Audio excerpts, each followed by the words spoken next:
Before I try to retell this harrowing tale, know that before it happened, my family and I would take yearly trips to log cabins in the Austrian Alps. Before, they were perfect. Now, well, you'll see. Just under 2 years ago, myself, my wife, and my 6-year-old daughter Lucy were on our way up one of these wild mountains, encumbered by a heavy load of presents stuffed in the boot, ready for Christmas.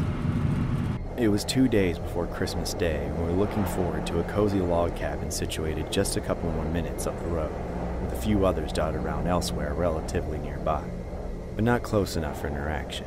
Once we had arrived, we began unloading the car, telling Lucy to go and explore the cabin, mostly to sneak in the presents without her knowing. As we took out the last present, I noticed something move in the corner of my eye, somewhere along the tree line a couple yards out, that made me swivel my head to glance over. "What's wrong, honey?" My wife asked. I turned to face her and to give her a quick smile to tell her everything was okay. I had an uneasy feeling, but it didn't seem uncommon enough for me to worry about. We went inside shortly after. The next day, there was a blizzard warning for that same evening, Christmas Eve.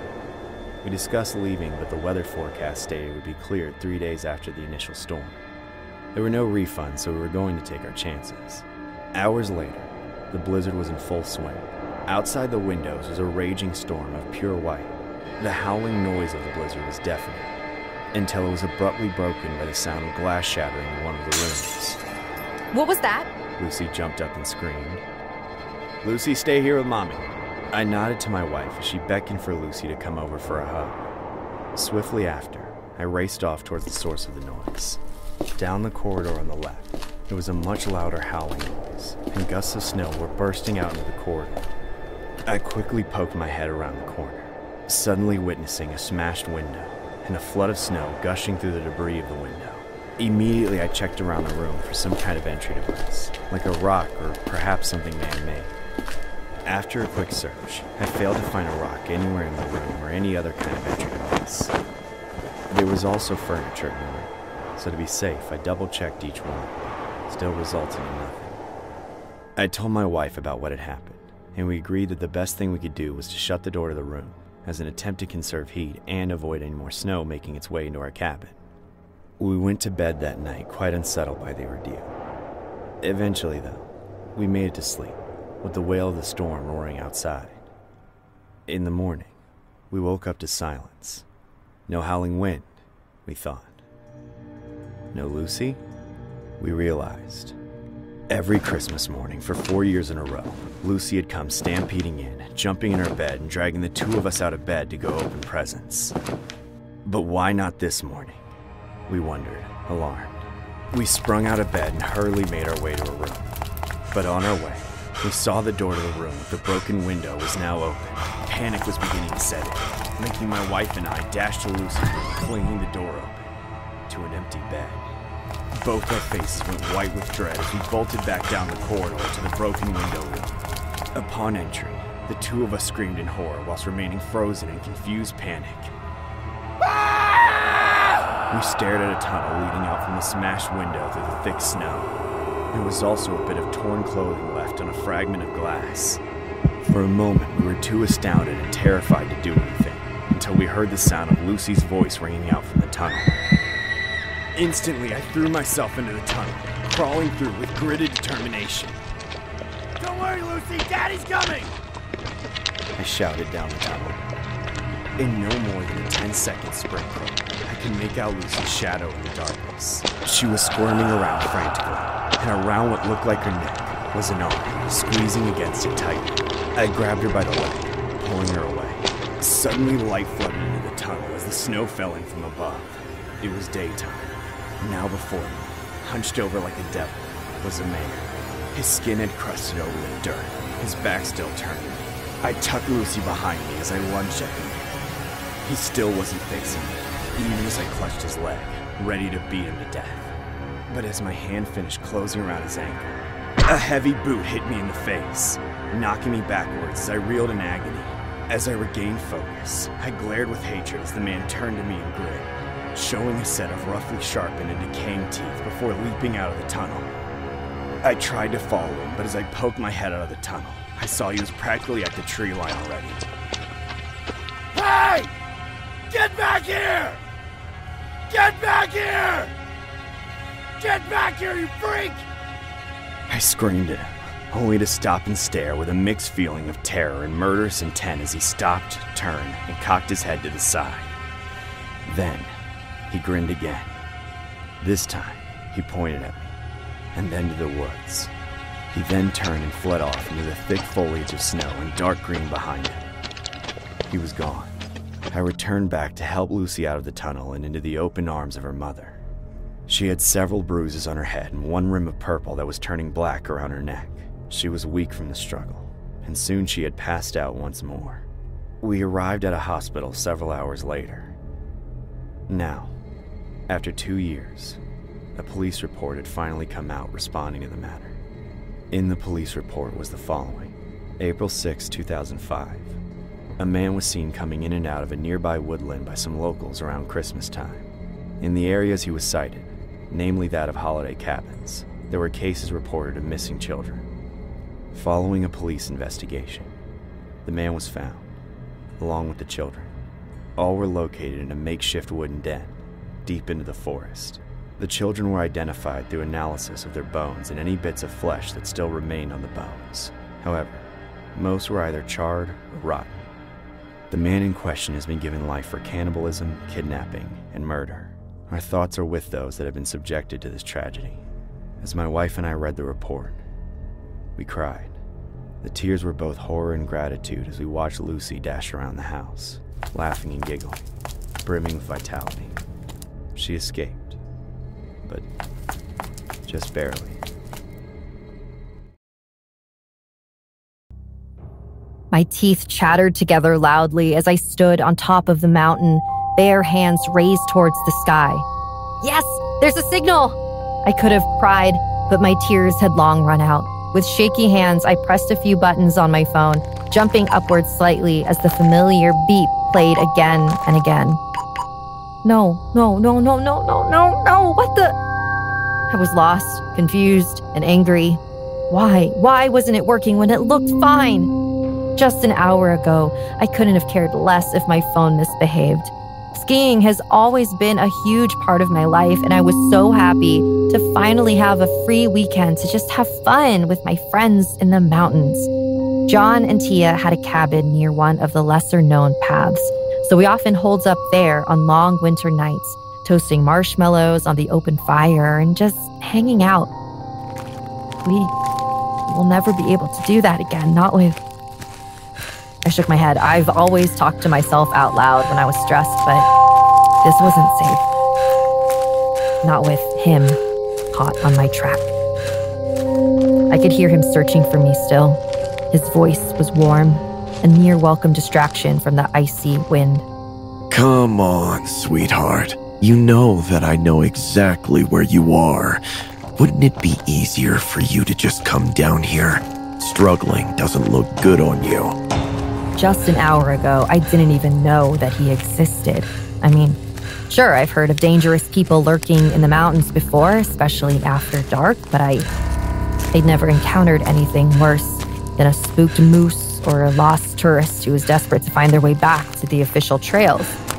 I didn't want to think about what happened in the past 60 minutes. My shaking hands, clad in gloves, were soaked red. I tried to save Sandra, I really did. But if I'd stayed with her, he'd have found me faster. The sound of a snapping twig broke me out of my thoughts. It wasn't him. I felt lucky somehow, though it was a small wolf that stared me in the eyes. Where there are cubs, there's also adults. However, who knew with him around? He seemed to be quite fond of hunting. After all, a shaky breath was drawn from my lungs again as I tried to keep an ear out for him. Based on his humming, he was still quite a bit away. Jordan had tried to outrun him. I'll be fine, guys. Just give me a few minutes and I'll end this nightmare. Don't worry. That was the last thing I heard him say. How Ironic, right? But I still had so much hope in him. I mean, he was the only one who could become a hero out of all of us. Jordan's always been good at every single sport he's tried. Scarily good, really. He had a good head start, too, shouting at us that he'd get help, that he'd save us. He followed Jordan like a stalking beast did with its prey. Jokingly, he mused if Jordan could outrun bullets. He couldn't. It took us a few minutes to realize, though. I remember cheering, feeling like we were saved. There was no way Jordan wouldn't get away, right? And yet he didn't. He knew the mountains like the back of his hands, but that wasn't enough. None of us were enough. We tried to plead with him. We tried to threaten him. None of that worked. I managed to slip away, though now I wonder if he'd meant to let me go. It's clear that he does like a chase, but there has to be a way for me to win. I just don't know what to do. I can't call home, and I certainly can't run any further. I'm so tired, but I really don't want to give up. Still, there has to be a way, right? It's funny because a bit more than an hour ago, I'd never thought I would be up here on my own. I was back in the cabin with the others, laughing at the stupid jokes Jordan liked to crack. I remember I was all cozied up by the fire, flipping through some old books we'd brought to the cabin. It was tradition to pretend that we would have a bunch of downtime. My thoughts were interrupted by another crack. Look at you. You're even standing still for me. This time, it was him. When he first knocked on the door, we didn't think anything weird of him. After all, he looked like a pretty chill guy wearing a red coat and some dark boots. He looked unassuming, though perhaps a little unkempt. Messy hair didn't really matter in the mountains. He must have kept an eye on us for a while by then. He just knew how to earn our trust. Sorry, guys. I just want a cup of hot cocoa and a minute of rest. After that, I'll get going. Thinking about it later, he'd never made requests, just demands. He sounded confident, though perhaps a bit eccentric, but not to the point where we found him to be suspicious. But then, he got Claire to help him check out his gear, out of earshot in the forest. Why we let her go with him on her own, I still don't know, but all I understood was that she never returned. I wondered if I was somehow numb now. Fear still clear in my heart. I could barely stop my entire body from shaking violently. I'd never felt so sick before. But as I stared straight into his eyes, I didn't really struggle. Why us? I mustered to ask, finally. The adrenaline that had kept me going only a minute prior was slowly subsiding, causing me to feel numb. He didn't reply for a short while, but I could almost hear him ramble about hatred or revenge or something of the sort. Something that could justify what he'd done. Anything that could explain why us and not someone else. He shrugged. That's the last thing I heard before a loud, deafening bang. You were in the right place at the right time. And then, it all went black.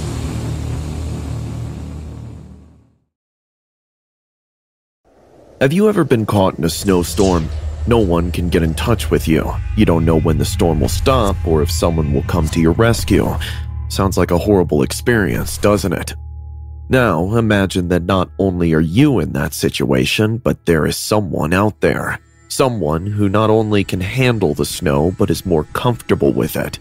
Someone who you know if he catches you, no one could ever save you from him. Like all stories, this one doesn't start off badly. I was on a winter vacation with my family. We were going to the family cabin for the weekend. Against all odds, it was snowing that day, but not hard enough to be a problem. I arrived with my wife and 2 children at the cabin and settled in.